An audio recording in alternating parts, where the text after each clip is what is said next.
మీకు కూడా ఎప్పుడైనా ఇలా జరుగుతుందా? ఏదైనా టెంపుల్‌కి వెళ్ళినప్పుడు సడెన్‌గా గూస్ బంప్స్ రావడం, కళ్ళలో నీళ్లు రావడం, లేకపోతే ఎందుకు ఏడుస్తున్నామో మనకే అర్థం కాకుండా వాటర్ రావడం. దీని అర్థం ఏమిటో తెలుసా?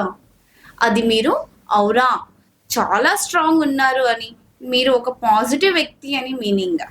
మీరు ఔరాతో కనెక్ట్ అవ్వడం వల్ల పవర్‌ఫుల్ వైబ్రేషన్స్ క్రియేట్ అవుతాయి. అది ప్రతి ఒక్కరికి జరగదు. మీకు గూస్ బంప్స్ రావడం, వాటర్ రావడం చూసి చుట్టూ ఉన్నవారు ఎందుకు అలా ఏడుస్తున్నారు అని అనుకోవచ్చు. కానీ అసలు విషయం ఏమిటంటే మీరు బ్లెస్స్డ్‌గా ఉన్నారని.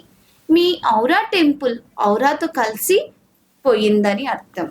అందువల్ల మీరు చాలా లక్కీగా ఫీల్ అవ్వాలి. ఎందుకంటే ఇది అందరికీ రాదు. సో గైస్, ఈ వీడియో మీకు నచ్చినట్లయితే లైక్, షేర్ అండ్ సబ్స్క్రైబ్ చేసుకోండి. Thank you.